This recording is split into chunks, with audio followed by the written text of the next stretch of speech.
이 경업금지 약정을 위반한 퇴직자에게 퇴직 위로금 전액 반환을 요구할 수 있을까요?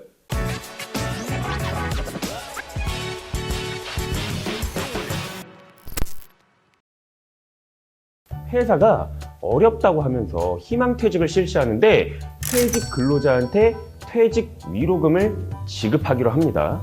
근데 이 희망퇴직 후 2년 이내에 경쟁사에 취업할 경우에는 희망퇴직 시 지급받은 위로금 전액을 회사에 다시 반납한다 라는 약정을 하라고 해요. 2년은 너무너무 긴 거 아닌가요?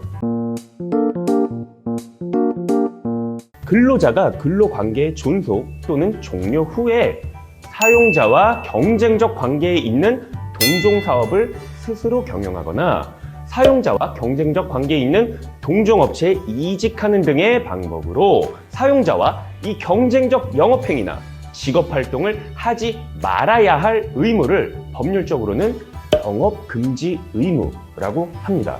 이 경업금지 의무는 근로계약에 따라서 발생하는 것으로 근로자가 회사의 재직 중에만 부담하는 것이 원칙이지만 퇴직 후 일정 기간에 대해서 경업금지 약정을 체결하면 이 근로자는 퇴직 이후에도 경업금지 의무를 부담하게 돼요.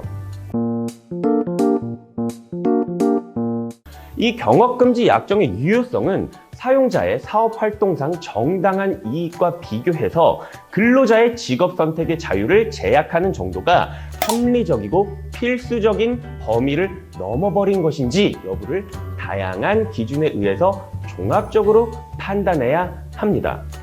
판례가 경업금지 약정의 유효성을 판단하는 기준에 대한 내용을 좀 더 구체적으로 살펴보면 다음과 같아요. 첫 번째, 이 경업금지 약정이 유효하기 위해서는 즉 불법적인 것을 보호하지는 않겠다는 거죠. 둘째, 이 경업금지 약정의 목적을 고려할 때 근로자의 부당한 부담이 없어야 돼요. 그 유효성이 인정될 가능성은 점점 낮아집니다. 그 중에서도 자주 문제되는 것은요, 이 경쟁업체로의 이직 제한 기간인데 판례는 경업금지 약정의 목적이 영업 비밀의 보호에 있다고 하더라도 통상 1년 이내의 기간을 인정하고 있고요. 2년 이상의 장기간을 인정하는 경우는 조금 드물어요.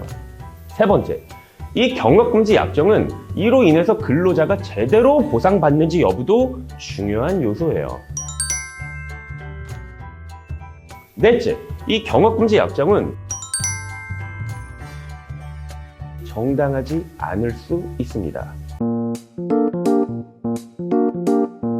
평생 직장, 종신고용 이러한 시대를 지나서 근로자들의 이직이 빈번하게 이루어지는 상황에서도 핵심 영업 비밀을 보호하기 위해서 경업금지 약정을 체결하는 회사가 점점 많아지고 있습니다. 회사 측에 보호할 가치가 있는 이익이 인정되고 그 기간과 범위가 적정해야 하며 경업금지 의무에 대한 상응한 대가가 주어질 경우에는 법원에서 경업금지 약정의 유효성이 인정될 여지가 큽니다. 하지만 반대의 경우에는 법원은 경업금지 약정의 효력 자체를 부인하거나 인정하더라도 경업금지 기간을 일부만 인정하는 절충적인 판결을 하고 있어요. 다만 근로자가 이 경업금지 의무를 위반했을 때 해당 근로자가 회사에 배상해야 될 손해배상액을 산정함에 있어서는 주의가 필요합니다. 경업금지 의무 위반에 따른 손해배상액을 정하는 것 자체를 위법한 것으로 보기에는 조금 어렵겠지만 이 경업금지 의무 위반의 사유나 정도에 대한 구체적인 고려가 없이 어떤 경우에나 일률적으로 근로자에게 높은 손해배상액을 부담하도록 하는 것은 공정성을 잃어버린 것으로 판단될 가능성이 높아요. 실제로 판례는 2년의 경업금지 의무를 위반해서 약 1년 6개월 후에 경쟁업체에 취직한 근로자에 대해서 퇴직 위로금 전액을 손해배상으로 청구해버리는 것은 해당 근로자에게 부당한 압박을 가해서 공정성을 잃은 결과를 초래한다고 판단했어요. 이에 법원은 회사가 청구한 손해배상액을 4분의 1로 감액한 금액을 회사가 해당 근로자에게 청구할 수 있는 손해배상액으로 인정했습니다. 따라서 사용자가 근로자와 경업금지 약정을 체결할 땐 각 유효성의 판단 기준에 맞게 그 약정의 내용을 정해야 해요.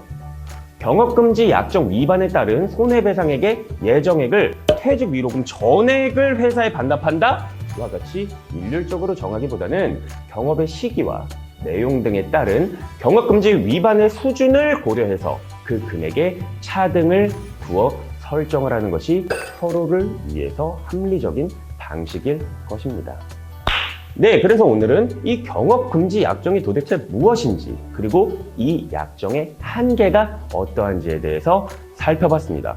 부당하게 긴 기간을 제한해버리는 건 안 되겠죠? 제 영상 좋으셨다면 좋아요, 구독 부탁드릴게요.